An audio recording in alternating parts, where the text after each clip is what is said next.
நேயர்கள் அனைவரையும் ஜெயா பிளஸ் தொலைக்காட்சியினுடைய ஏன் என்ற கேள்வி இந்நிகழ்ச்சியில் துறை சார்ந்த ஆளுமைகளுடைய எண்ண ஓட்டங்களை இன்றைய தலைப்பில் விரிவாக விவாதிப்பதற்காக நாம் காத்திருக்கிறோம்.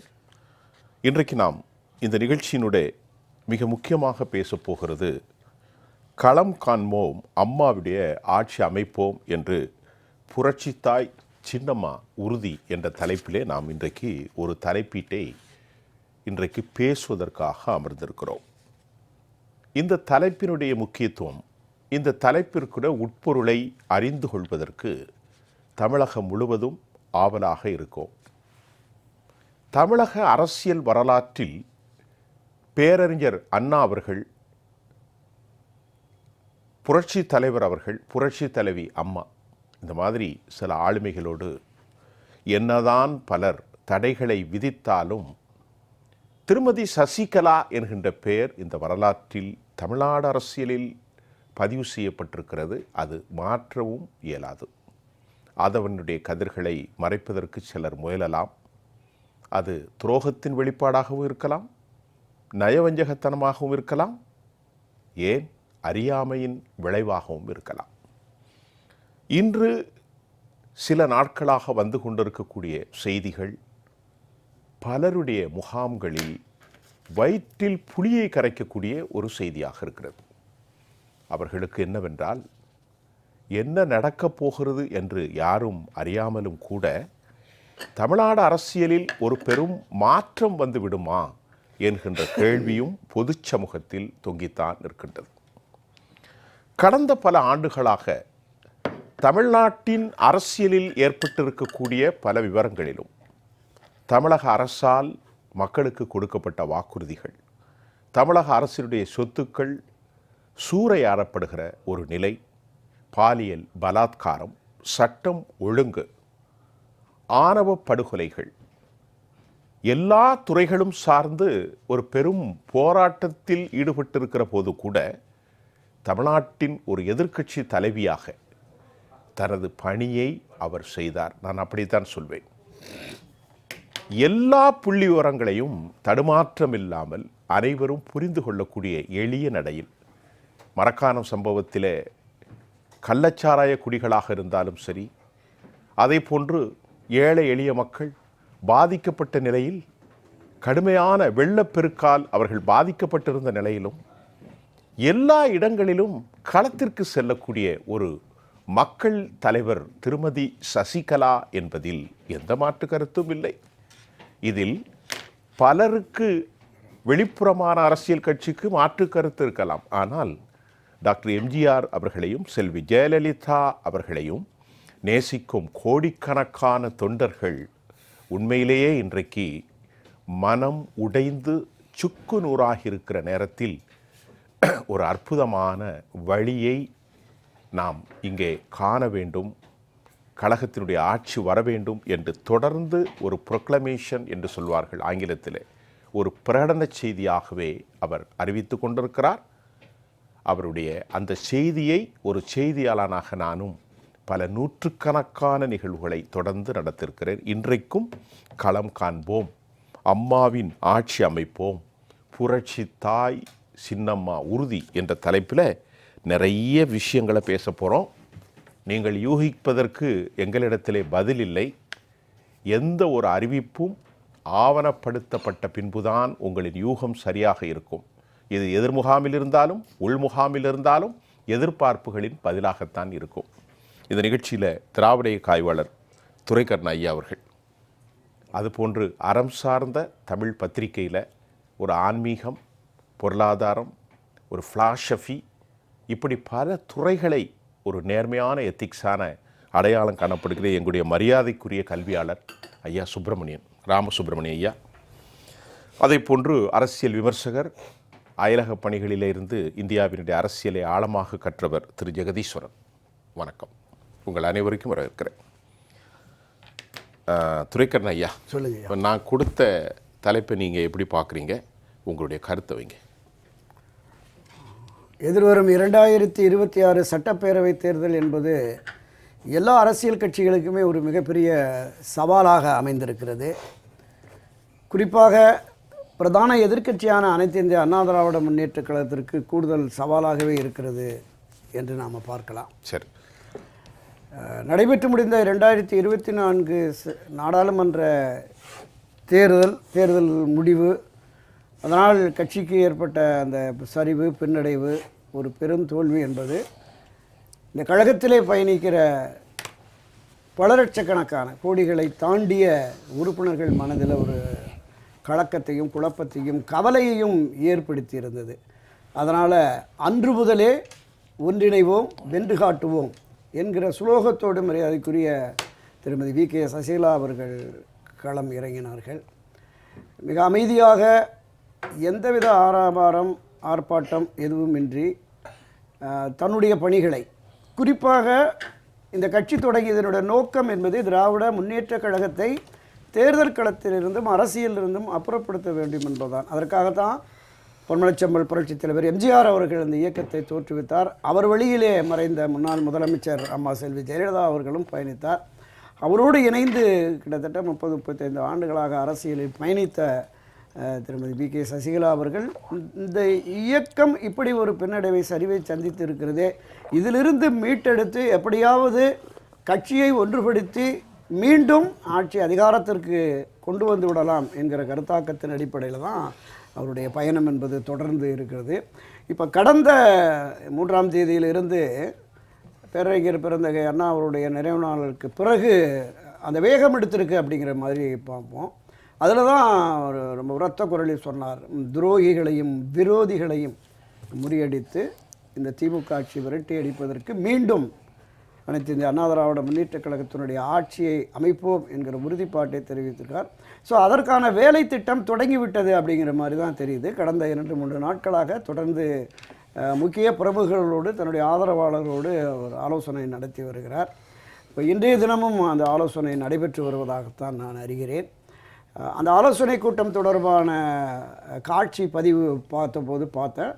புரட்சி எம்ஜிஆர், அம்மா செல்வி ஜெயலலிதா காலத்தில் இருந்து பயணித்து வருகிற சில மூத்த மாநில, மாவட்ட, அப்போதைய நகர ஒன்றிய நிர்வாகிகளாக இருந்த பலரையும் நாம் அங்கே பார்க்க முடிந்தது. இப்போ எந்த விதமான முடிவை எடுத்து இந்த ஆட்சி மாற்றத்தை கொண்டு வரப்போகிறார் என்கிற எதிர்பார்ப்பு தமிழகம் மட்டுமல்ல இந்தியா முழுமைக்குமே இருக்கிறது. குறிப்பாக கடந்த 4 ஆண்டுகளாக இன்றைக்கு கட்சியை வழிநடத்துகிற திரு எடப்பாடி பழனிசாமி அவர்கள் மனம் திருந்தி எப்படியாவது இந்த பிரிந்து கிடக்கிற அனைவரையும் ஒன்று சேர்ப்பதற்கு வழிவகை காண்பார் என்கிற எதிர்பார்ப்பு இருந்தது. அது இப்போ முழுவதுமாக தடைப்பட்டு விட்டது அப்படிங்கிற மாதிரி தான் நம்ம பார்க்குறோம். ஏன்னா சென்னையில், சேலத்தில் ஆங்காங்கே சொன்னதை விடவும் தலைநகர் டெல்லியிலே போய் ஒருபோதும் கட்சியில் இடமே இல்லை. திருமதி சசிகலா அவர்களுக்கும் திரு ஓபிஎஸ் அவர்களுக்கும் ஒருபோதும் இங்கு கட்சியில் இடமே இல்லை என்கிறார். இது ஏதோ சிலுவம்பாளையத்தினுடைய பூர்வீக சொத்து மாதிரி திரு எடப்பாடி பழனிசாமி பேசுகிறாரோ அப்படிங்கிற மாதிரி பொதுவெளிகளில் மக்கள் மத்தியில் கூட இருந்தது. 2 கோடி தொண்டர்களுடைய உரிமைப்பட்ட இயக்கம் இந்த இயக்கம். பொன்மனச்செம்மல் புரட்சித் தலைவர் எம்ஜிஆர் அவர்கள் இந்த கழகத்தை தொடங்கிய போது பல்லாயிரக்கணக்கான லட்சக்கணக்கானோர் தங்களுடைய உயிர்களை, உடைமைகளை இழந்து இந்த கட்சியை காப்பாற்றி வளர்த்தெடுத்து வந்தார்கள். அந்த காலகட்டத்தில் பள்ளியிலேயோ கல்லூரியோ படித்து கொண்டிருந்த எடப்பாடி பழனிசாமியினுடைய பங்களிப்பு என்ன என்பது நமக்கு தெரியாது. அவர் சிலுவம்பாளையம் கிளை செயலாளராக தொடங்கி படிப்படியாக ஒன்றிய செயலாளர், மாவட்ட செயலாளர், அமைச்சர், மந்திரி பதவி எல்லாமே வாங்கி கட்சியினுடைய உயர்ந்த பொறுப்பு என்கிற பொதுச் செயலாளர் பொறுப்பு வரைக்கும் வந்துட்டார். அதே மாதிரி பல்வேறு பொறுப்புகளை வகுத்து தமிழகத்தினுடைய ஆகப்பெரிய பொறுப்பான முதலமைச்சர் என்கிற பொறுப்பிலே இருந்துட்டார். அப்போ இந்த பொறுப்புகளுக்கு வருவதற்கு அடிப்படை காரணம் என்ன என்பதை எடப்பாடியுடைய மனச்சாட்சி உணர்ந்திருந்தால் இந்த பிடிவாதத்தன்மையோடு செயல்பட மாட்டார். ஐயன் திருவள்ளுவர் சொல்வார், என்னன்றி கொன்றார்க்கும் உய்வுண்டாம், உய்வில்லை செய் நன்றி கொன்ற மகற்கு. இந்த குரல் அவருக்காகத்தான். எனவே இந்த பிடிவாதத்தன்மையோடு ஒரு அரசியல் இயக்கத்தை வழிநடத்துகிறவர்களுக்கு பெருந்தன்மை இருக்க வேண்டும், மன்னிக்கும் மனோபாவம் இருக்க வேண்டும். பிறந்தகை அண்ணா சொன்ன மாதிரி வரப்பும் மன்னிப்பும் என்று இருக்க வேண்டும்.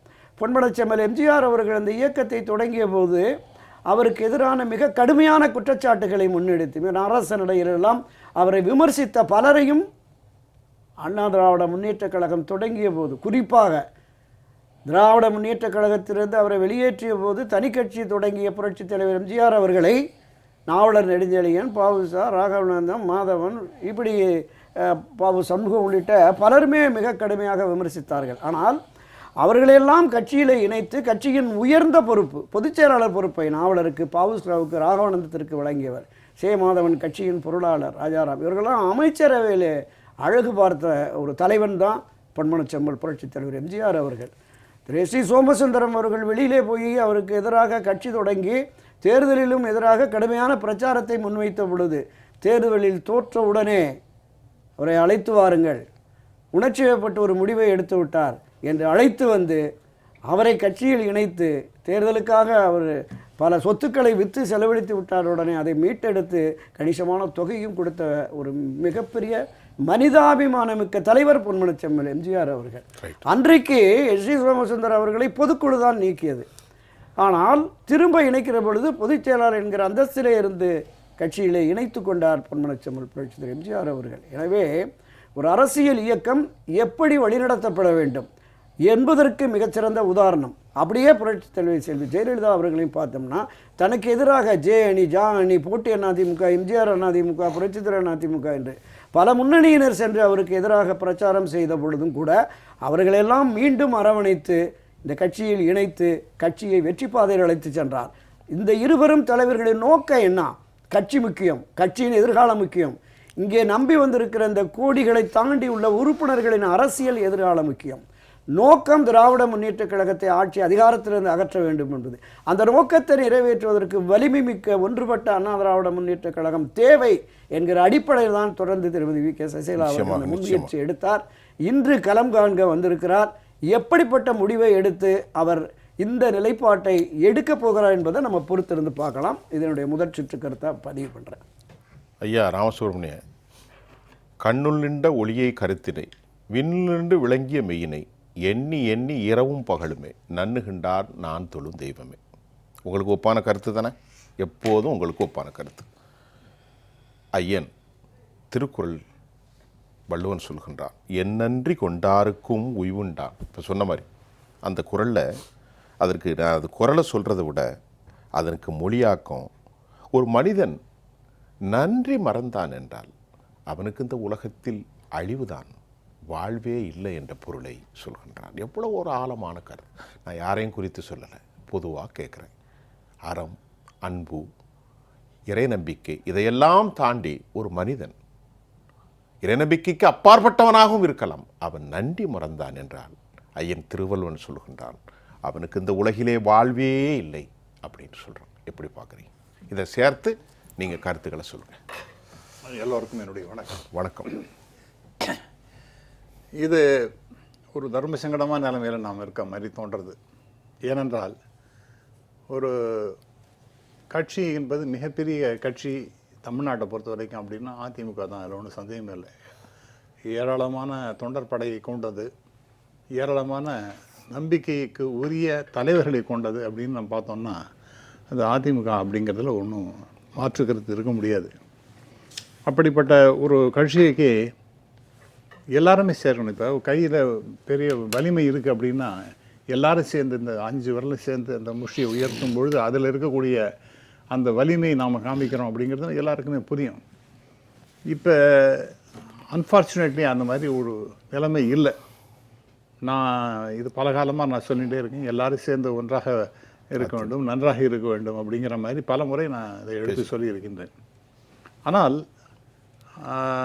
துரதிர்ஷ்டவசமாக அது நடக்காத. அது நண்பர் துரைக்கருணா அவர்கள் சொன்னது போல் எல்லாத்தையும் மறப்பது மன்னிப்பது அப்படிங்கிறது இல்லாமல் ஒரு கடுமையான முடிவை எடுத்து அதை நான் அப்படியே தான் தொடருவேன் அப்படிங்கிறதுங்கிறது இன்றைக்கி இருக்கக்கூடிய அரசியல் சூழலில் சரியான ஒரு முடிவாக இருப்பதாக நான் பார்க்கலை. இன்னும் சொல்லப்போனால் எனக்கு இந்த பெங்களூர்லேருந்து அவங்க வரும்பொழுது எப்படிப்பட்ட ஒரு வரவேற்பு அவங்களுக்கு கிடைச்சிது, எப்படி மக்கள் அவங்கள வந்து ஒரு பெரிய மிகப்பெரிய ஆளுமையாக தலைவியாக கொண்டாடினார்கள், அதெல்லாம் பார்த்தோம். அதெல்லாம் கூட இக்னோர் பண்ணிவிட்டு நான் இந்த தேர்தலில் நான் வந்து என்னுடைய பங்களிப்பு இருக்காது அப்படிங்கிற மாதிரி போன தேர்தலில் அவங்க ஒரு முடிவு எடுத்தாங்க. ஆனால் அதை வந்து ஒரு வீக்னஸாக இருக்கிற மாதிரி எடுத்துக்கொண்டு இன்னும் இவங்களுக்கு வந்து யாருமே இல்லை, சப்போர்ட்டே இல்லைங்கிற மாதிரி ஒரு எண்ணப்பாடு கொண்டு, அதுவும் அல்லாமல் தன்னை ஏற்றிவிட்ட அந்த ஏணியை உதைச்சி தள்ளுற மாதிரி அவர்களுக்கு ரொம்ப அவமானப்படுத்தி இருக்கிறார்கள் அப்படிங்கிறதான் நாம் பார்க்கின்றோம். திருமதி சசிகலா அம்மையாருக்கு எவ்வளவு கொடுமைகள் அந்த கட்சிக்காரர்களாலேயே நடைபெற்றதுங்கிறது நமக்கு நன்றாக தெரியும். அது குறிப்பாக திரு இபிஎஸ் அவர்கள் அதெல்லாம் ஒரு பெருந்தன்மையோடு நமக்கு இந்த ஒரு பதவி அந்த இடத்துல நம்ம உட்காந்துட்ருக்கோம், அது அவங்களால தான் அப்படிங்கிற அந்த நன்றி விசுவாசம் எல்லாம் இருக்கணும். அன்ஃபார்ச்சுனேட்லி அது இருக்கிறதா தெரியல, இன்னி வரைக்கும் தெரியவே இல்லை. ஆனால் ரொம்ப தெளிவாக சொல்கிறார், நாங்கள் சேர்த்துக்க மாட்டோங்கிறது. பட் இது யார், அந்த ஒரு நம்ம தஞ்சாவூர் சைடில் ஒரு பழமொழி சொல்லுவாங்க, வாழை ஆடினாலும் வாழைக்கு சேதம், முள்ளாடினாலும் வாழைக்கு சேதம் அப்படிம்பாங்க. ஸோ எந்த விதத்தில் பார்த்தாலும் இது நீங்கள் அவங்கள தவிர்த்து விட்டு ஒரு அரசியல் நடத்துவது என்பது கடைசியில் அந்த அதிமுக என்கின்ற கட்சிக்கு தான் மிகப்பெரிய சேதமாக இருக்கும். குறிப்பாக இன்றைக்கி ஒரு திராவிட முன்னேற்ற கழகம் மிக அருமையாக காய்களை நகர்த்தி கொண்டிருக்கின்றது. அதாவது ஒரு சோஷியல் இன்ஜினியரிங் அப்படின்னு இப்போ அந்த ஒரு கான்செப்டில் அவங்க போயிட்டுருக்காங்க. யாராக இருந்தாலும் ஒரு 50 பேரை அவருக்கு தெரியும், ஒரு குடும்பத்தை சேர்ந்தவர், அவரால் நமக்கு பலன் கிடைக்கும் அப்படின்னு நம்ம நினச்சோம்னா அவங்களையும் சேர்த்துக்கிறது, அவங்களுக்கு ஒரு ஷாலை போற்றி அவங்கள தன்னோட எடுத்துக்கிறது அப்படிங்கிற மாதிரியும் பெரிய லெவல்லையும் சரி கீழ் லெவல்லையும் சரி கட்சிக்கு அப்பாற்பட்டவர்களையும் சரி எல்லாரையும் அரவணைத்து செல்லுகின்றார்கள். ஆனால் நமக்கு யார் உண்மையாக இருக்கின்றார்கள், கட்சிக்கு ஒரு பெரிய முதுகெலும்பு போல இருந்தவர்கள் அவர்களெல்லாம் புறந்தள்ளி விட்டு இன்றைக்கி திரு இபிஎஸ் அவர்கள் பேசலாம். இன்றைக்கி கூட்டத்தில் கூடி நின்று கூடி பேசி எல்லாம் செய்யலாம். பட் உண்மையான தலைவர்களை நீங்கள் இக்னோர் பண்ணிங்கன்னா அது எப்படி முடியும்? உதாரணமாக இப்போ இந்த நம்ம அம்மையார் அவர்களை நீங்கள் இக்னோர் பண்ணுறதுங்கிறது கடைசியில் அது வந்து மிகப்பெரிய கேடாக அந்த கட்சிக்கு தான் போய் முடியும். நாம் பெருமையாக கூட்டத்தில் நாம் ஜெயிச்சிடுறோம், அதை பண்ணுறோம் இதை பண்ணுறோன்னு உண்மையான பவர் யார்கிட்ட இருக்குதுன்னு பார்க்கின்றோம். இன்றைக்கி நாம் என்னை பொறுத்த வரைக்கும் நான் கேள்விப்படுவது என்னென்னா, அவங்க வந்து தனியாக ஒரு ஒரு ஒரு குழுவை வந்து டெஃபினட்டாக நிறுத்துவார்கள். ஏன்னா அரசியலில் என்னை இக்னோர் பண்ண முடியாது. அதான், அதாவது நண்பர் துரை கருணா சொல்லும் பொழுது என்ன நடக்குதுன்னு தெரியல, என்ன முடிவு எடுக்க போகிறாங்கன்னு தெரியல. பட்டு நான் எந்த கட்சியும் சேரலைன்னா கூட வெளியில் இருந்து பார்க்கும் பொழுது நிச்சயமாக அவர்கள் ஒரு முடிவை நோக்கி செல்கின்றார்கள் என்று தான் எனக்கு தோன்றது. உங்களுடைய பார்வை? என்னுடைய பார்வை அப்படி தான் தோன்றது. சரி. அதுவும் குறிப்பாக இன் பாலிட்டிக்ஸ் நீங்கள் வந்து you have to be active. கண்டிப்பாக. நான் எல்லாருக்கும் அப்படியே அவங்க செய்கிறதான் ரைட்டு நான் அப்படிங்கிற மாதிரி நிச்சயமாக யாரும் எடுத்துக்கொள்ள முடியாது. அந்த ரெலவன்ஸ் இல்லாமல் போயிடும். ரைட். அண்ட் ரெண்டாவது பாயிண்ட், அவங்க தான் அந்த கட்சியாக இருக்கட்டும், அந்த தொண்டர்களாக இருக்கட்டும், தலைவர்களாக இருக்கட்டும், எல்லாரையும் டாப் டு பாட்டம் எல்லாரையும் தெரிஞ்சவங்க சசிகலா அம்மையார். அவங்க தான். அதனால் அந்த அவங்களுக்கு இருக்கிற அந்த மரியாதை மதிப்பு எல்லாம் இருக்கும், அப்படியே தொடர்ந்து இருக்கின்றதாகத்தான் நான் நம்புகின்ற ஒரு டீம் இருக்குது. ஆகவே அவங்க வந்து ஒரு கட்டாயம் முடிவு எடுப்பாங்கன்னு நான் நம்புகின்றேன். அது எப்படி இருக்கும்னா, நிச்சயமாக ஒரு களத்தில் அது வந்து அண்ணா திராவிட முன்னேற்றத்துக்கு கடுமையான எதிர்வினையாகத்தான் போய் முடியும். ஏன்னா அவர் வந்து கடுமையாக நான் சேர்த்துக்க மாட்டேன்னு சொல்லும் பொழுது இவங்க ஒரு முடிவு எடுத்தாங்கன்னா அது வந்து திரு இபிஎஸ் அவர்களுக்கு அது முதல் கட்டமாக எடுத்துக்கிறேன், அது அவர் பிரச்சனையாக போய் முடியும் அப்படின்னு நான் நினைக்கிறேன். அதனால் இவங்களுடைய அம்மையாருடைய முடிவு என்பது அது சரியாக அவங்களுக்கு தெரியும், அந்த களத்தினுடைய நிலவரம் அவங்களுக்கு நன்றாக தெரியும். அதனால் அவங்களுடைய முடிவு ஒரு சரியான முடிவாக இருக்கும் என்று நான் நம்புகின்றேன். நம்புறீங்க நீங்கள்? ஆமாம்.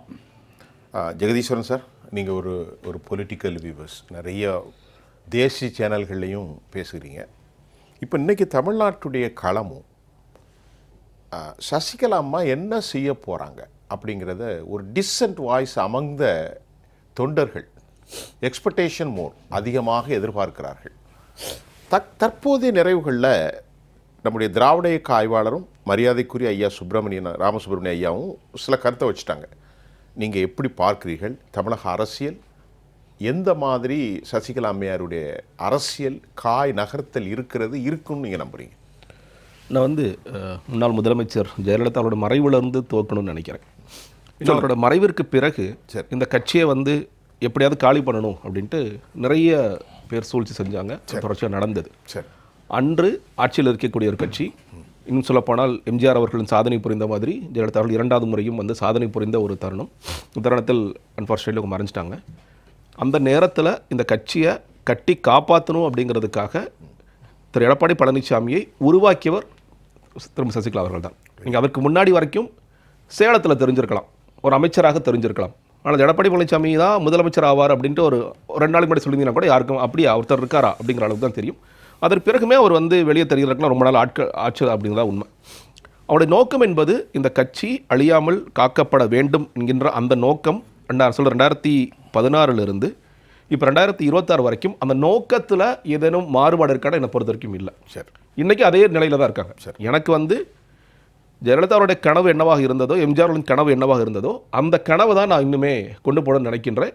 இந்த கட்சி வந்து 100 ஆண்டு காலம் இருக்க வேண்டும்ங்கிறதா என்னுடைய ஆசையாக இருக்கின்றது அப்படிங்கிறதுல அவங்க ரொம்ப தெளிவாக இருக்காங்க. அதனால் நான் வந்து பதவி ஆசைக்காக, இன்னும் சொல்லப்போனால் சரியாக எல்லாம் நடந்திருந்தால், நான் சொல்ல வித்யாசாகர் ராவ் ஒரு வாரம் வந்து எங்கேயோ காணாமலாம் போடாமல் இருந்தால் தமிழ்நாடு வரலாற்றில் அவர் முதலமைச்சராக ஆகியிருப்பாங்க. அந்த ஒரு வார காலம் என்னென்ன நடந்தது, தமிழ்நாட்டு வரலாற்று என்ன நடந்ததுங்கிறது ஒரு பெரிய கதையாகவே நம்ம பேசலாம். இப்போ அவசரமாக இந்த காட்சியெல்லாம் எப்படி மாற்றப்பட்டது அப்படிங்கிறது எல்லாருக்குமே நமக்கு தெரியும். அப்படி இருக்கும் பொழுது இன்றைக்கும் நான் வந்து அதிமுக மறுபடியும் வந்து நான் பொதுச் செயலாளர் பொறுப்பை எடுத்துக்கிட்டு நான் வந்து முதலமைச்சர் பொறுப்புக்கு இல்லை, எனக்கு இந்த கட்சி அழியாமல் பாதுகாக்கப்பட வேண்டும், நல்லா இருக்கணும். அதுதான் என்னுடைய மிக முக்கியமான நோக்கம். அதுதான் she steadfast with her ideology. அதுதான் அவருடைய பேசிக் ஸ்ட்ரக்சர். இன்னொன்று, எடப்பாடி பழனிசாமி அவர்கள் இந்த இப்போ மற்ற கட்சியெல்லாம் கூட்டணிக்கு வர்றதுக்கு முன்னாடி ஒரு விஷயம் சொன்னார். 2024 நாடாளுமன்ற தேர்தல் முடிவுகளை வச்சு பார்க்கும் பொழுது என்டிஏ கூட்டணியும் அதிமுக கூட்டணியும் ஒன்றா சேர்த்து பார்த்தீங்கன்னா கிட்டத்தட்ட 40% வாக்குகள் இருக்குது. நாங்கள் ஏற்கனவே 84 தொகுதிகள் ஜெயிச்சிட்டோம், இதை வந்து 210 தொகுதியில் ஜெயிப்போம்னு சொல்லி சொன்னார். ஆனால் அவர் மறைத்த விஷயம் என்பது என்னன்னு கேட்டிங்கன்னா, இந்த நாடாளுமன்ற தேர்தல் தொகுதி 40% என்பதில் ஓபிஎஸோட வாக்கள் இருக்கிறது. அவர் பலாப்பழத்தை நின்று வாங்கினது இருக்கா? அப்புறம் தினகரன் அவர்களும் சேராமல் அவருடைய வாக்கள் இருக்கிறது. தேமுதிக வாக்கள் இருக்கிறது. மிக குறிப்பாக சசிகலா அவர்கள் இந்த தேர்தலை நான் புறக்கணிக்கிறேன், இல்லை நான் வந்து கட்சி உடைய ஒற்றுமைக்காக நான் தள்ளி நிற்கிறேன் அப்படிங்கிறத ஒரு முடிவெடுத்த அவர் விலகி இருந்ததால் அதிமுக பக்கமே சென்ற வாக்களும் இருக்கிறது. அது ரொம்ப முக்கியமான விஷயம் நான் பார்க்கின்றேன். இல்லை அவங்க வந்து அந்த நேரத்திலேயே இல்லை நான் இதற்கு ஆதரவு கிடையாது அப்படின்னு சொல்லியிருந்தாங்கன்னா அந்த வாக்கள் அப்பொழுதும் அதிமுக, அதாவது எடப்பாடி பழனிசாமி அவர்களுக்கோ இல்லை வந்து அந்த கூட்டணிக்கோ போயிருக்காது. அப்போ அவர் விலகி நின்று இந்த வாக்குகளை எனக்கு வர வேண்டிய வாக்களை நீங்கள் இந்த கூட்டணிக்கே செலுத்துங்க, இது நான் வந்து எதிர்த்து பேசினா திமுக பக்கம் போகும், அது வேண்டாம், இல்லை வேறு கட்சிகளுக்கு போகும், சிதறொண்டு போகும், வேறு சின்ன கட்சிகளுக்கு போகும், அது வேண்டாம், எனக்கு நான் வந்து எங்கே இருந்தாலும் அதிமுக நல்லபடியாக இருக்கணும் அப்படிங்கிற ஒரு பார்வை இருக்கிறது. அதனால் என்னுடைய நோக்கம் என்பது அது ஒன்று. இன்னொன்று, இந்த தேர்தலை பொறுத்தவரை கூட நான் புரிந்து கொண்டவரை நான் நிறைய பிரச்சாரத்துக்கு நிறைய ரெடி பண்ணிட்டே இருக்காங்க அவங்க. ஒவ்வொரு துறை ரீதியாக மின் வாரியத்தில் என்ன பிரச்சனைகள் நடக்குது, டாஸ்மாகில் என்ன நடக்குது, போதை ஏன் இவ்வளோ அதிகமாக இருக்கின்றது, இதில் யாரெல்லாம் சம்மந்தப்பட்டுள்ளார்கள், அமைச்சர்களாக யார் சம்மந்தப்பட்டுள்ளார்கள், இது எவ்வளோ தூரம் பாஞ்சிருக்கு அப்படிங்கிற விஷயங்கள். அப்போ இந்த பிரச்சனைகளை கடன் தள்ளுபடி எல்லாவற்றையுமே வந்து இன்னும் சொல்லப்போனால் ஆட்சியில் ரொம்ப பக்கத்தில் இருந்து பார்த்தவர்கின்ற அடிப்படையில் எல்லாமே ஃபிங்கர் டிப்ஸில் வச்சுருக்காங்க. ஃபிங்கர் டிப்ஸ் நான் புரிந்து கொண்டவரை அவ்வளோ வச்சுருக்காங்க. அப்படி இருக்கும் பொழுது எனக்கு நான் கடுமையாக பிரச்சாரம் செய்வதற்கு நான் அவ்வளோ ரெடி பண்ணி வச்சுருக்கேன். எனக்கு தேவை என்பது மறுபடியும் இந்த ஆட்சியை கொண்டு வருவதற்கு என்னால் முடிந்த பங்களிப்பை நான் செய்கின்றேன். கண்டிப்பாக நான் வந்து நீ தள்ளுப்பா, நான் அந்த சேரில் உட்கார போகிறேன், இல்லை அதுக்கு நான் வரல. இந்த ஆட்சியை மறுபடியும் கொண்டு வர வேண்டும். ஏன்னா கிட்டத்தட்ட 11 தோல்வி பழனிசாமிங்கிற இடத்துக்கு போயிட்டு இருக்காரு. அடுத்து 12வது தோல்விக்கு போயிடக்கூடாது. இந்த கட்சி தொடர்ச்சியாக ஒரு தோல்வி பாதை, இவ்வளோ தோல்வி பாதையை வரலாறுல அதிமுக பார்த்தது கிடையாது. அப்போ இதெல்லாம் தடுக்கணும், இதுக்கு ஒரு முற்றுப்புள்ளி வைக்கணும் அப்படின்னா நம்மளாம் ஒன்றிணைந்து செயல்பட வேண்டும்ங்கிறதா அவங்களுடைய ஒற்றை கோஷமாக இருந்தது. பல பயணங்கள் போனார், எவ்வளோ கடுமையான முயற்சிகள் மேற்கொண்டார். எவ்வளோ முயற்சிகள் மேற்கொண்டும் எடப்பாடி பழனிசாமி அவர்களுக்கு இல்லை, எனக்கு இந்த சேர் தான் முக்கியம், எனக்கு இந்த ஆட்சியில் ஜெயிக்கிறதோ இல்லை மறுபடியும் ஆட்சிக்கு அதிமுக கொண்டு வருவதோ முக்கியம் அல்ல அப்படிங்கிறத அவரோட பார்வையாக இருக்கிறது. அது உறுதியாக தெரியுதா? உறுதியாக தெரியும். அவர் வந்து அதில் வந்து ரொம்பவே ஸ்ட்ராங்காக இருக்கார். நீங்கள் என்ன சொன்னீங்கன்னா, சசிகலா அம்மாவை பொறுத்தவரை அரியாசனத்தில் அமர்ந்து அதிகாரம் செலுத்துவதற்கு அவர் இப்பொழுது இல்லை, உங்கள் அதிமுகவை பார்த்து விரும்பலை, எனக்கு எல்லாமே கழகம்தான். 1987க்கு அப்புறம் கிட்டத்தட்ட நீங்கள் பாருங்கன்னா 39 வருஷம் 35-30 வருஷம் அப்படி அந்த காலகட்டங்களில் மிகப்பெரிய சரிவுகள். 87ல் பிசி அலெக்சாண்டருடைய காலத்தில் ஜார்ஜியா நிற்கும் போது கட்சியை துவம்சம் செய்வதற்கு நடந்த சதியை நின்று காத்தவர். இது வரலாறு, பொய் இல்லை. திராவிட காய்வளர் இது இருக்கிறார். சட்டமன்றத்தில் நடந்த போது, கடுதாசியை பறிக்க முயன்ற போது, எவ்வளவோ தீவினைகள் நடந்த போது, வண்டிகளை கொண்டு தாக்குகின்ற போது, 1991 ரஜீவ் அசாசினேஷனுக்கு பிறகு 96 புனையப்பட்ட வழக்கில் 2016 மரணத்திற்கு பின்பு ஏற்பட்ட வரைக்கும் இதை வெளியே உட்கார்ந்து கொண்டு அவர்கள் சொல்வது அவர்களுக்கு எவ்வளவு பெரிய அவமானம், அசிங்கம். நான் சேர்க்க மாட்டேன், போக மாட்டேன், நான் தான் எல்லாம். நீங்கள் சொன்னீங்களே சிலுவம்பாளையத்தை தவிர யாருக்கும் தெரியாது. அதை என்ன சொல்ல வரீங்க? நிச்சயமா நீங்கள் அவங்க வந்து ஒருவேளை சட்டமன்றத்திற்குள் தான் போக வேண்டும் என்று நினைத்திருந்தால் எப்பொழுதோ போயிருக்கலாம். எனக்கு வந்து ஏதாவது ஒரு துறையை நான் நிர்வகிக்கணும், எனக்கு இந்த அமைச்சர் பொறுப்பு கொடுங்கன்னு சொன்னால் தாராளமாக அவர்கள் அதை பெற்றிருப்பார்கள். எந்த சிக்கலும் இல்லை. நீங்கள் ஜெயலலிதா அவர்கள் முதலமைச்சராக இருந்த போதிலிருந்து துவங்கி நான் சொல்கிறேன், ஒவ்வொரு முறையும் சட்டமன்றத்திற்குள் போயிருக்கலாம், அமைச்சராக அதிமுக ஆட்சியில் இருக்க முதலாம் நடந்திருக்கலாம். ஆனால் அதுவும் ஆசைப்பட்டாங்களா? அப்படி ஒருவேளை அவர்களுக்கு ஆட்சி தான் எனக்கு இந்த பவர் சென்டராக இருக்கணும், நான் பவர்ஃபுல்லாக இருக்கணும், இல்லை அப்படி இருந்தால் என்றைக்கோ அது நடந்திருக்கும். இது ரொம்ப சாதாரண விஷயம். இன்னும் சொல்லப்போனால் அவங்க ரொம்ப சாதாரண விஷயம். ரொம்ப எங்கேயோ தெரியாத ஒருத்தர் தான் எம்எல்ஏ ஆகிறதோ இல்லை அது ஒரு கனவாகவே சில பேருக்கு போய்டும். ஆனால் அது ரொம்ப சாதாரண விஷயம். அதெல்லாம் அவர் ஏற்கவே இல்லை. இன்னொன்று, நீங்கள் கேட்டதில் இன்னைக்கு இந்த தோல்வி முகம் அதிமுகவிற்கு தெரிகிறதா? மிக தெளிவாக தெரிகிறது. எந்த இடத்தில் தெரிகிறது? நீங்கள் இன்னைக்கு வரைக்கும் என்ன சொல்கிறாங்க? கூட்டணி அமைக்க போகிறோம், மெகா கூட்டணி அமைக்க போகிறோம், இந்த கட்சி வரப்போகுது, அந்த கட்சி வரப்போகுது. எல்லா கட்சிகளும் நீங்கள் எந்த கட்சியெல்லாம் வரப்போகுதுன்னு நினைக்கிறீங்களோ அந்த கட்சிகளும் இன்றைக்கி விருப்ப மனு வாங்கிட்டு இருக்காங்க. தனித்தனியாக விருப்ப மனு வாங்கிட்டு இருக்காங்க. அவங்களோட டிமாண்ட்ஸ் அதிகமாகிட்டே இருக்கு. இன்றைக்கி இந்த எலெக்ஷன் ரொம்ப க்ளோஸாக இருக்கும். 2% 3% கூட பெரிய டிஃப்ரென்ஸ் ஒன்று இருக்கும். அப்படிங்கிறத நம்ம எல்லோரும் பார்த்துட்டு இருக்கோம். ஒரு பக்கம் வந்து ஆன்டி இன்கம்பன்சி இருக்குது. இந்த ஆன்டி இன்கம்பன்சியை சரியாக பயன்படுத்திக் கொள்வதற்கு சரியாக ஆட்கள் இருக்கிறார்களா அப்படிங்கிற கேள்விகளாம் இருக்கின்றது. இன்றைக்கி வந்து பெண்கள் வாக்கள் எந்த பக்கம் போகுங்கிற கேள்விகள் இருக்கின்றது. இப்படி நிறைய கேள்விகள் இருக்கும் பொழுது இதையெல்லாம் வேணால் ஒரு காலத்தில் ஜெயலலிதா அவர்கள் இருக்கும்பொழுது பெண்கள் வாக்கள் அப்படியே போச்சு. நீங்கள் அவருடைய மறைவிற்கு பிறகு அது திமுக பக்கம் போனதை பார்க்குறோம். அப்போ இதெல்லாம் மறுபடியும் கொண்டு வருவதற்கு நம்ம என்னென்ன செய்ய வேண்டும்? இன்றைக்கி நீங்கள் நல்லா பாருங்கள், இன்றைக்கி இருக்கின்ற இந்த அதிமுக பாஜக இந்த கூட்டணிக்கு பெண்கள் வாக்கள் இருக்கிறதா இல்லையா? எவ்வளோ வாக்கள் இருக்கிறது? நீங்கள் அவர் சொல்கிறார், நான் வந்து மகளிர் உரிமை தொகை அதை பேர் மாற்றி குலவிளக்கு 2000 பெண்கள் நம்பி ஓட்டு போடுறதுக்கு ரெடியாக இருக்கிறாங்களா? ஏன் அந்த நம்பிக்கை அது ஒரு பெரிய பேசு பொருளாகவோ அது விவாத பொருளாகவோ ஏன் மாறாமல் இருக்கின்றது? அதுக்கு என்ன காரணம்? ஏன் அந்த நம்பிக்கை அவரால் கொடுக்க முடியலை? அப்போ அந்த விஷயங்கள் எல்லாம் நீங்கள் ஒட்டுமொத்தமாக இன்னொன்று, இந்த கூட்டணி நல்ல ஜெல்லாக இருக்கா, பாஜகவோட நல்ல ஒரு பயணமாக இருக்கின்றதா அப்படிங்கிற பல கேள்விகள் இருக்கின்றது. இதில் நம்ம ஏன் ஓபிஎஸ் அவர்களையோ இவர்களையோ நீங்கள் ஒன்றிணைக்க வேண்டும் என்றால் அதை சொல்லலை. இந்த க்ளோஸராக போகிற எலெக்ஷனில் அவங்க கான்ட்ரிபியூட் பண்ண போகிற எந்த பெர்சன்டேஜாக இருந்தாலும் அதுதான் வெற்றிக்கும் தோல்விக்குமான வித்தியாசமாக வேறுபாடாக இருக்கு. சரி, அதே அவர் புரிந்து கொள்ளவே இல்லை. யாரையாரே தேடுறாரு, களத்திலே இல்லாத ஒருத்தரெல்லாம் வாங்கன்னு தேடுறாரு. அன்னைக்கு தேடிட்டே இருந்தார். இன்றைக்கி அது உணர்ந்து நம்ம பேசாமல் நம்ம தப்பு பண்ணிட்டோன்னு யோசிக்கிறார். ஒரு தலைவராகவும் சரியாக அவரால் கணிக்க முடியல எல்லாரையும். அப்படி இருக்கும் பொழுது நம்ம இந்த தேர்தலில் ஜெயிக்கணுமா? இன்னொன்று, இந்த தேர்தலில் எடப்பாடி பழனிசாமி தோற்று போகின்றார். அவருக்கும் முடிஞ்சு போச்சு அரசியல். இன்னும் சொன்னால் அவருக்கு அரசியலே முடிஞ்சு போயிடும். அவரோட வயதாகிடுச்சு. இப்போ 11வது தோல்வி எடுத்து 12வது தோல்வி. இதை தானே எல்லாரும் சொல்கிறாங்க. இதை ஏன் தொடர்ச்சியாக அதை நீங்கள் கண்டினியூ பண்ணிட்டே இருக்கீங்க? பொதுச்செயலாளருக்கு போஸ்டிங் மட்டும் போதுமா? அதை வச்சுட்டு என்ன பண்ணுவீங்க கடைசி வரைக்கும்? மறுபடியும் திமுக ஆட்சி கட்டிலில் வர்றாங்க. இது ஒரு சின்ன கேள்வி. இது உளவியல் ரீதியான சிக்கலாம் இல்லை? நான் என்ன சொல்கிறேன், இல்லை நான் ஒரு என்னுடைய கல்வியில் அறிவிலே கேட்கிறேன். நான் யாரையும் தரம் சார்ந்து பேசுவதோ முறைகேடாக பேசுவதோ அல்ல. உண்மையிலே வெள்ளிடைமணியாக தோல்வி என்பது தெரிகின்றது. மக்கள் என்ன நினைக்கிறார்கள் என்பதையும் பார்க்கிறோம். செப்பாலஜிஸ்டுடைய ப்ரிடிக்ஷனும் தெரிகின்றது. தனக்கு என்ன இருக்கிறது, வாட் வி ஹாவ், எங்களிடத்தில் என்ன இருக்கிறது என்பதும் தெரிய வேண்டும். அப்படி இல்லாமல் தன்னை எம்ஜிஆராகவும் புரட்சி தலைவி அம்மாவாகவும் உளவியல் ரீதியாக அதற்கு மேலும் ஒரு கற்பனையில் இருக்கிறாரா? இந்த கேள்வியை நான் எடுத்து வைத்தால் அதை நீங்கள் எப்படி அனுப்ப? நிச்சயமாக அது உண்மைதாங்க. நீங்கள் ஜெயலலிதா அவர்கள் இருக்கும் பொழுது, எம்ஜிஆர் அவர்கள் இருக்கும் பொழுது எல்லா தரப்பு வாக்களையும் அவர் கவரக்கூடிய ஒரு தலைவர்களாக இருந்தார்கள். எல்லா செக்டாரும், விவசாயிகள், மாணவர்கள், மீனவர்கள், பெண்கள், இளைஞர்கள் அப்படின்ட்டு எல்லா செக்டாரையும் நான் சொல்கிறேன் இல்லையா? நீங்கள் 2014 அதிமுக தனித்து நின்று ரெட்டாளையில் நெல்லு அப்படின்னு சொல்லி 44%.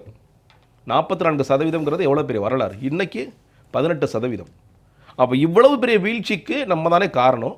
அதை நம்ம மீட்டெடுக்கிறதுக்கோ தக்க வைக்கிறதுக்கோ நம்ம என்ன பண்ணோம்? நம்ம ஏன் அதை பண்ண மறக்கிறோம் அப்படின்னு கேட்டிங்கன்னா ஒரே ஒரு காரணம் மட்டும் தான். உண்மையில் நீங்கள் சொல்கிற மாதிரி அவர் வந்து நான் ஒரு மிகப்பெரிய தலைவர், நான் வந்து சிஎம்மாக இருந்திருக்கேன். ரொம்ப சிம்பிளான கேள்வி, நீங்கள் எப்படி சிஎம் ஆனீங்க? ரைட், மக்களால் தேர்ந்தெடுக்கப்பட்டு சிஎம் ஆனீங்களா, இல்லை அவங்களை ஆசீர்வதிச்சு சிஎம் ஆகுப்பான்னு சொல்லி சொன்னாங்களா?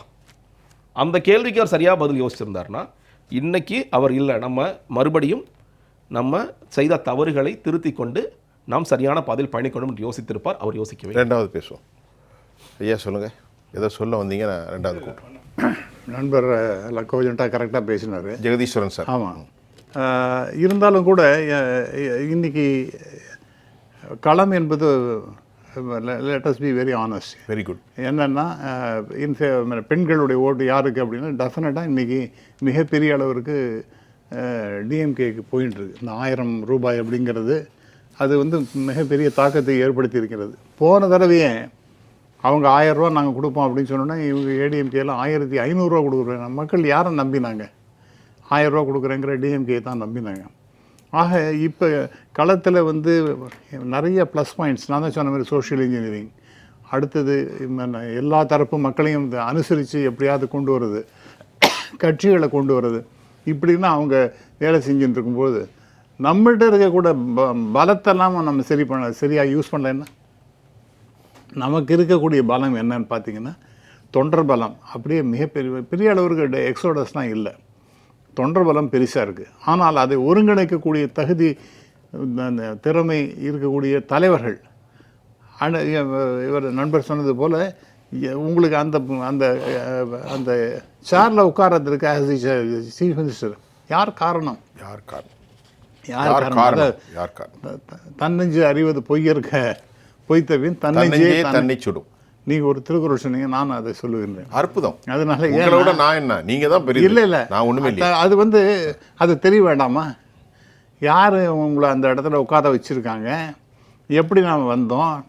அதனால் அதெல்லாம் இன்னும் இந்த சமயத்தில் நம்ம பேசக்கூடாதுன்னு பார்க்கின்றேன். எவ்வளோ கொடுமைகள்லாம் அந்த அம்மாவுக்கு நடந்தது. கொஞ்சம் நீங்கள் ஒரு நன்றி விசுவாசம் இதெல்லாம் எதுவுமே இல்லாமல் அவங்களுக்கு எவ்வளோ. ஒரு சின்ன உதாரணம் வரலாற்றில் பதிவு செய்யணும். ஐயா, இவரை அரெஸ்ட் செய்கிற நேரத்தில் தன் அன்பு சகோதரிக்கு எதிராக ஒரு வார்த்தைக்கு சொல். கடைசி வரை இந்த அரசின் மீது ஒரு வார்த்தை செல்வி ஜெயலலிதாவுக்கு எதிராக சொல்லியிருப்பாரா? நான் பண்ணவே மாட்டேன். அது டெஃபினட்டாக அடுத்து பண்ணவே இல்லை. சந்திரலேகா ஐஏஎஸ் சொல்கிறார், ஒரு தாயை போல ஜெயலலிதாவை, சசிகலாவை தவிர யாராலும் பார்த்து கொள்ள முடியாது. Absolutely right. மூன்றாவது, அம்மா இறந்து போயிருக்கிறாங்க. போயஸ் கார்டன்ல மதுசூதனன் தலைமையில் அவ்வளவு ஒரு நீண்ட கவலை. சின்னம்மா நீங்க தான் எல்லாரும் இதெல்லாம் ஆவணப்படுத்தப்பட்ட செய்தி தானே? இதெல்லாம் இமேஜா? இதெல்லாம் கற்பனையா? இதெல்லாம் பொய்யா? சொல்லுங்க. இல்லை, அதை தாண்டி யார் அந்த இடத்துல இப்போ வரணும் அப்படின்னு திரு ஓபிஎஸ் அவர்கள் சில தவறு இழைச்சிட்டார். அவர் வந்து கட்சியை உடைக்கிற மாதிரி ஒரு தவம் பண்ணுறேன் அதை பண்ணுறேன்னு பண்ணதுங்கிறது ரொம்ப தவறான இது. அவர் அப்படியே கண்டினியூ ஆகியிருந்தார்னா, கட்சியில் ஒரு பிரச்சனை இல்லாமல் இருந்தாங்கன்னா ப்ராபபிலி ஒரு டிஃபிகல்ட் சுச்சுவேஷன் அவரே திரும்பி வந்திருக்கலாம். ஆனால் அது நடக்கலை. ஆனால் இந்த சமயத்தில் ஒரு ஆப்பர்ச்சுனிட்டி நமக்கு சேலத்தை தவிர யாருக்குமே தெரியாத இருக்கக்கூடிய ஒரு மனிதரான இபிஎஸ் அவர் என்ன செஞ்சுருக்கணும்? அம்மா ப்ராமிஸ் பண்ணிட்டு போயிருக்காங்க, இந்த கட்சி 100 வருஷம் இருக்கும், அதை கட்சி எந்த விதமான பிரச்சனையும் இல்லாமல் காப்பாற்றுவோம் அப்படின்னு ஒரு சபதம் போட்டு போனாங்க இல்லையா? அதெல்லாம் நம்ம மனசு நினச்சிக்க வேண்டாமா? நாம் அந்த இடத்துல உட்காந்துட்டு இருக்கோன்னா அதற்கு காரணம் யார் அப்படிங்கிறத நினச்சி பார்த்தோன்னா, இது எதுக்காக அவருக்கு ஒரு வன்மமான ஒரு ஆட்டிடியூட் அவருக்கு வந்ததுன்னு எனக்கு தெரியல. ஐ திங்க் ஏதோ நீங்கள் சொன்னாப்புல ஒரு சைக்கலாஜிக்கல் ஒரு ப்ராப்ளம் இருக்குன்றதோ அப்படிங்கிற மாதிரி தான் தோன்றது. அதுதான் ஏன்னா மாற்றான் வழியும் தெரிய வேண்டும், தன் வழியும் தெரியணும். தெரியலன்னா அவன் எப்படி ஒரு டைனாமிக் தலைவன்? ஏதோ ஒரு சின்ன விஷயம் மதுசூதன் இருக்குன்னு ஐயா, உங்களுக்கு ஒரு சின்ன வரலாற்றை நான் சொல்லி உங்களுக்கு தெரியாதெல்லாம் ஒன்றும் இல்லை. அம்மா இறந்துருக்கும் போது சின்னம்மா நீங்கள் தான் வந்து காப்பாற்றணும் அப்படின்னு ஆர்வி உதயகுமார் முதல் பேட்டி கொடுக்குறார் தொலைக்காட்சியில். நீண்ட கியூவில் நின்றாங்க பாருங்க அமைச்சர்மார்கள். அதில் எத்தனாவது வருஷம் எடப்பாடி நின்றார் ஐயா? 18-20. நீங்கள் சொல்லுங்க, அது சொல்லுங்க. நான் ரெண்டாவது வரேன் ஐயா, உங்கள்கிட்ட வரேன். ரெண்டாவது நம்ம பேசுவோம். ஒரு அரசியல் இயக்கத்தை அல்லது ஒரு அமைப்பை, ஒரு நிறுவனத்தை தலைமையேற்று வழி நடத்துபவர்களுக்கு ஆணவமோ அகம்பாவமோ இருமாப்போ எதாச்சாதிகார போக்கோ சர்வாதிகாரத்தனமோ இவை எதுவுமே இருக்கக்கூடாது. அப்போதுதான் அந்த நிறுவனத்தை, அந்த அரசியல் இயக்கத்தை வெற்றி பாதையில் வழிநடத்தி செல்ல முடியும் என்பதுதான் கடந்த காலத்தில் நம்ம பார்த்த தலைவர்களுடைய அணுகுமுறையிலிருந்து தெரிகிறது. திரு எடப்பாடி பழனிசாமி அவர்களுக்கு ஒரு வாய்ப்பு கிடைத்தது. அந்த வாய்ப்பை பயன்படுத்தி தன்னை மட்டுமே முன்னிலைப்படுத்தி கட்சியை பின்னுக்கு தள்ளிவிட்டார் அப்படிங்கிற மாதிரி தான் நம்ம பார்க்குறோம். அவருக்கு கிடைத்த அந்த மிகப்பெரிய வாய்ப்பு, அந்த அதிகார பலம், அத்தோடு சேர்ந்த அவருக்கு இருந்த அந்த இயற்கையான குணம், தன்னை முன்னிலைப்படுத்துகிற குணம், அந்த அடிப்படையில் அவர் செயல்பட்டு தான் இன்றைக்கு இந்த கட்சியை பின்னடைவை சந்திச்சிருக்குன்னு பார்ப்போம். மரியாதைக்குரிய திருமதி வி.கே. சசிகலா அவர்களை பற்றி நம்ம இப்போ 2 பேருமே சொன்னாங்க.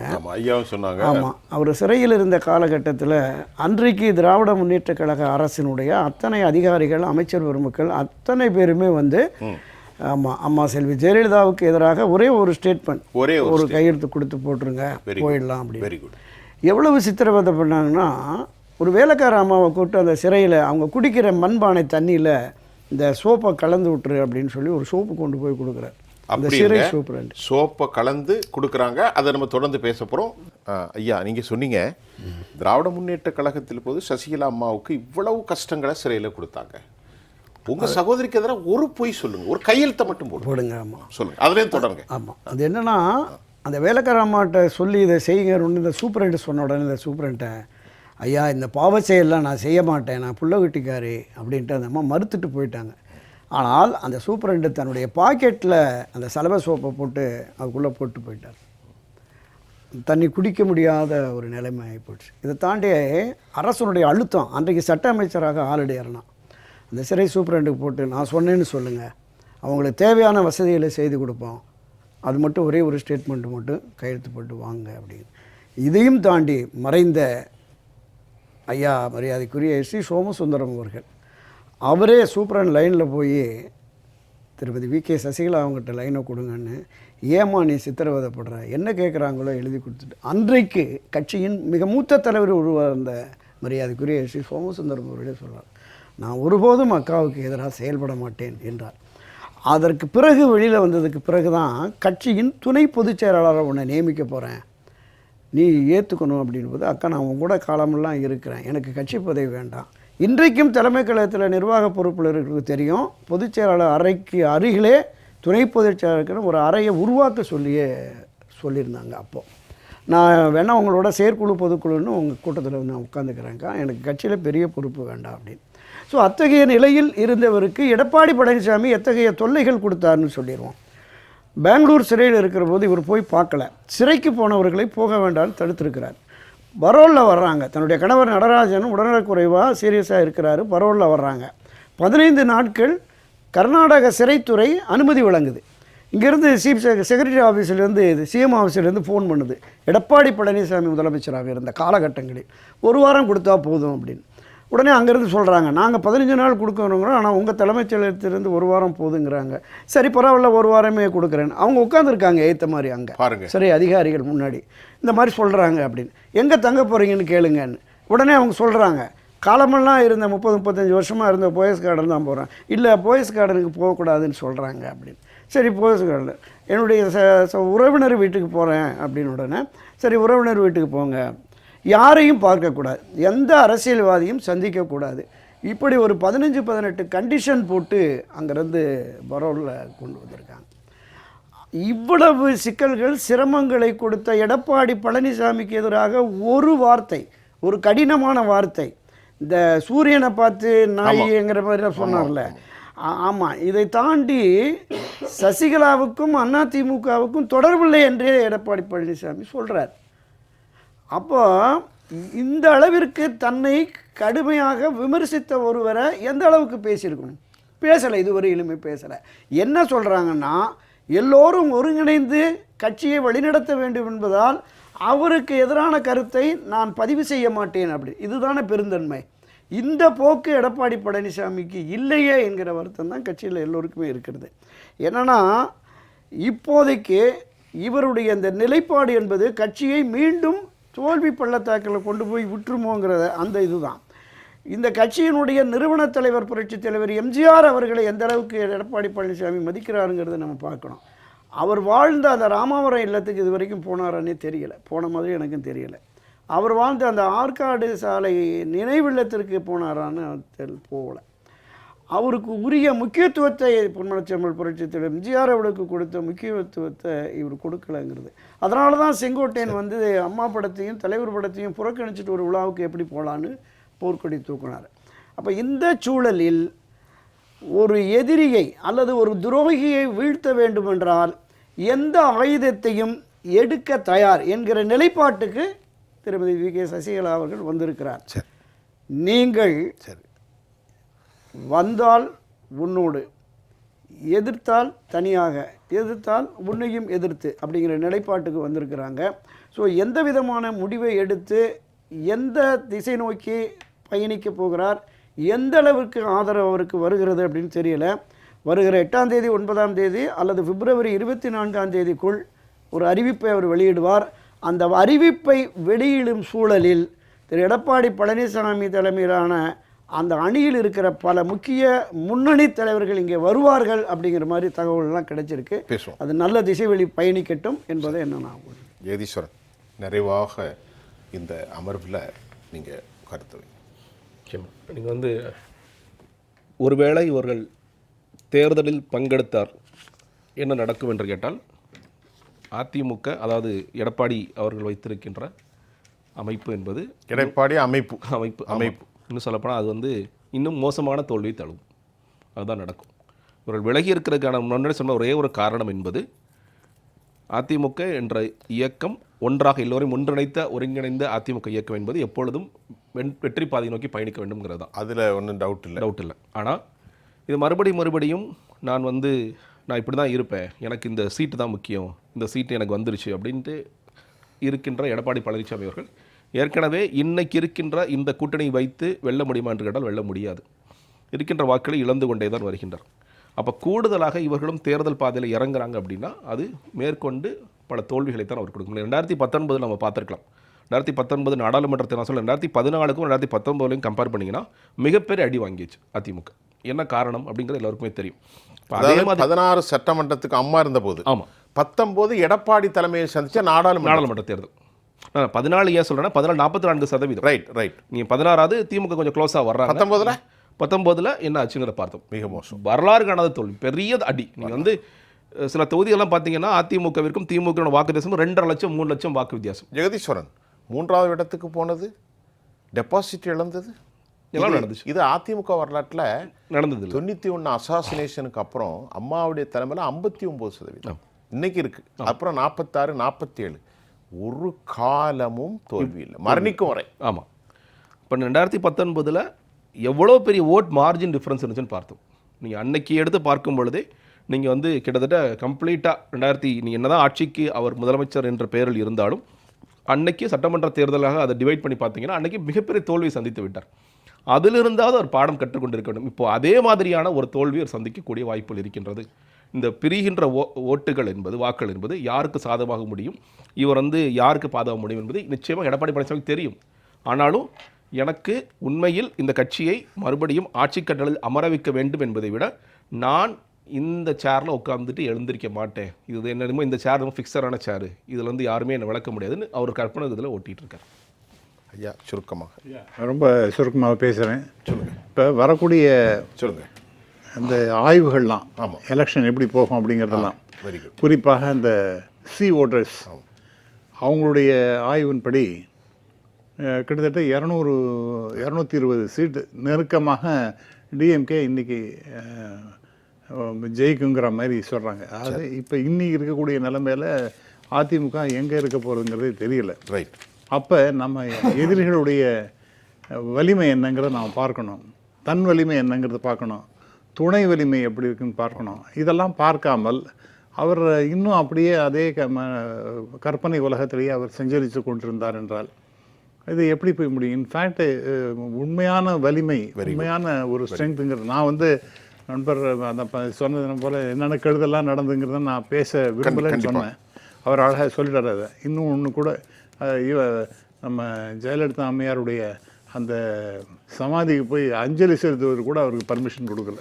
இதெல்லாம் ரொம்ப அக்கிரமமானது. கண்டிப்பாக. ஒரே ஒரு விஷயம், இயற்கை நியதிகளுக்கு மாறாகவும் தர்ம நியாயங்களுக்கு புறம்பாகவும் எந்த ஒரு மனிதன் செயல்பட்டாலும் இயற்கையும் இறைவனும் அவர்களுக்கு உரிய நேரத்தில் சரியான தண்டனை தருவார். அது யாருக்கு எப்போது பார்த்துக்கலாம். ஒரு சின்ன விஷயம் நண்பர்கள்ட்ட, இது கொஞ்சமாக நான் கேட்க ஒரு நெறியாளராக ஒரு கேள்வி. இவ்வளவு பெரிய உயரத்தில் அமர்த்தி வைத்து கற்பனைக்கு எட்டாத ஒரு பதவியையும் கொடுத்து பார்த்து கொள் என்றால் உண்மையிலேயே ஒரு நல்ல மனிதன் என்ன செய்ய வேண்டும்? அம்மா, நீங்கள் இடத்தில் ஒப்படைக்கப்பட்ட இதோ பிடித்துக்கொள்ளும். நீங்கள் சொன்ன கொடுமைகளெல்லாம் தமிழ்நாட்டு மக்கள்கிட்ட போய் சேரத்தான் செய்யும். ஒரு பெண் தன் கணவருடைய மரணத்திற்கு பின்பும் வருவதற்கு தடை, அதில் ஏராளமான நிர்பந்தங்கள். சிறை வாழ்க்கை முடித்து வருகின்ற போது அதிமுக கொடி என்னமோ தன் அப்பன் வீட்டு கொடியை போது கெட்டக்கூடாது என்ற நிர்வாகம். ஐயா, நடந்ததா இல்லையா? லட்சோப மக்களுக்கு உலக வரலாற்றில் இவ்வளவு பெரிய நன்றி கெட்ட தன்மை இருக்கிறதா என்ற ஒரு கேள்வி எழத்தான் செய்யும். எல்லாமே பல வரலாற்றை நீங்கள் படைத்திருப்பீர்கள். உங்களுக்கு தெரியாத வரலாறுகள் ஒன்றுமல்ல. நேர்களே, இன்றைக்கு நாம் இந்த நிகழ்ச்சியில் இறுதிக்கு வந்துட்டோம். அதிமுகவினுடைய பொதுச் செயலாளர், அனைவராலும் செல்வி ஜெயலலிதா அவர்களுக்கு பின்பு இயற்கையாகவே சின்னம்மா என்று அழைக்கப்பட்டார். அம்மா என்றால் அழைத்தால் சின்னம்மா என்று அழைக்கப்பட்டார். இது சொல்லிக் கொடுத்து அழைக்கப்பட்ட பெயர் அல்ல. அவர்கள் அந்த அந்தஸ்தையும் அந்த நிறைவையும் கட்சி கட்டுப்பாட்டையும் கட்சி ஒவ்வொரு சூழலிலும் எப்படி கூட்டணி அமைக்க வேண்டும், யாரை முதல்வர் மந்திரியாக ஆக்க வேண்டும், யாருக்கு என்ன பதவிகள் கொடுக்க வேண்டும், இதையெல்லாம் அவர்கள் 35 ஆண்டுகளுக்கு மேல் தன் அன்பு சகோதரி செல்வி ஜெயலலிதாவோடு இணைந்தார். அவருடைய மரணத்திற்கு பின்பு கூட அவர் அந்த பதவிக்கு ஆசைப்படலை. இதெல்லாம் வரலாற்று உண்மை. சதிகாரர்களால் பின்னப்பட்ட சதி. இதன் விளைவு அவர் பெங்களூருக்கு சென்று திரும்பி வந்த போதும் துரோகிகளால் நடைபெற்ற அழுத்தத்தை வரலாறு மறக்கவும் செய்யாது. காலத்தால் அதிமுகவை விரும்பும் தொண்டர்களின் மனதில் இது ஒரு கருப்பு வரலாறு. இதற்கு நியாயம் கிடைக்கும். திரை கருணா அவர்கள் சொல்லும்போது, இறைவனோ இயற்கையோ நீதி வழங்க வேண்டும் என்பதைத்தான் இந்த அமர்வின் தீர்ப்பாக இருக்கிறது. இந்த நிகழ்ச்சியில் வந்து கலந்து கொண்ட ஜெகதீஸ்வரன், ஐயா ராமசுப்ரமணியன், திராவிட காய்வாளர் திரை கருணா, உங்கள் அனைவருக்கும் நன்றி. மீண்டும் மற்றொரு களத்தில் நான் உங்களை சந்திக்கின்றேன். செழுமை நோக்கி எமது பயணத்தின் அடுத்த அமர்வில் மீண்டும் சந்திப்போம். நன்றி, வணக்கம்.